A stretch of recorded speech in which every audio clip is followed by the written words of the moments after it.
Saudara-saudari yang terkasih, sebagian besar orang pernah mengalami rasa lapar. Ada yang segera dapat memenuhinya dengan makan. Ada sebagian lagi yang harus menunda makan karena terpaksa oleh ini maupun itu. Sebagian lainnya tidak mendapatkan kepastian kapan beroleh kesempatan makan. Jadi mereka ini kelaparan. Nabi Elisa dalam bacaan pertama menjumpai masalah yang dialami oleh masyarakat pada zamannya, yaitu bencana kelaparan yang dapat mengakibatkan kematian dan maut. Maka kelangsungan hidup mereka dalam bahaya. Nah, dalam situasi seperti itu, Nabi Elisa didatangi oleh seseorang yang membawa roti hulu hasil berupa 20 roti jelai serta gandum baru. Nabi Elisa kemudian meminta agar makanan tersebut dihidangkan bagi dirinya dan orang-orang yang bersamanya. Roti yang ada hanya berjumlah 20, sementara yang butuh makan adalah 100 orang. Ini jelas tidak cukup. Maka penyajinya spontan berkata, "Bagaimanakah aku dapat menghidangkan ini di depan 100 orang?" Bagi sang nabi yang penuh kuasa, itu semua bukanlah masalah. Maka Nabi Elisa mengulanginya dan menambahi kutipan firman Tuhan bahwa orang akan makan bahkan ada sisanya. Saudara-saudari yang terkasih, orang-orang yang kelaparan akhirnya mendapat makanan dan terpuaskan.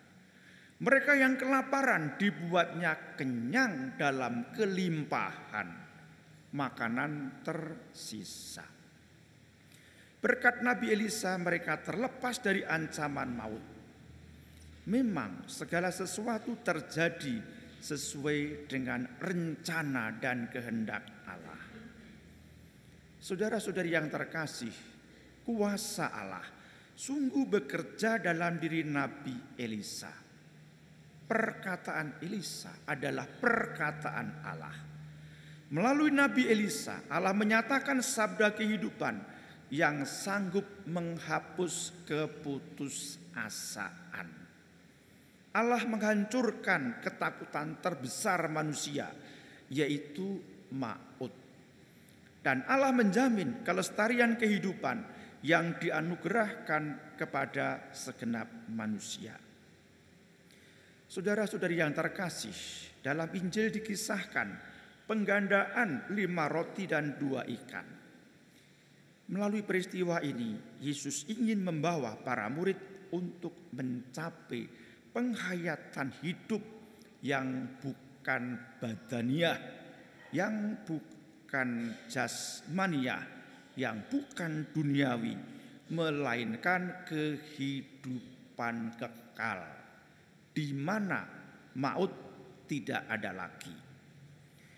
Roti atau nasi dan lauk pauk yang kita santap memang dapat membuat diri kita menjadi kenyang, kita tidak lapar, dan dapat menolong kelangsungan hidup badaniah kita, membuat diri kita juga sehat.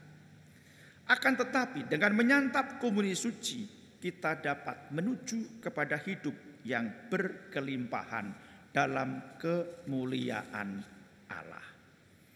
Inilah makna sejati ketika kita turut serta dalam perayaan Ekaristi.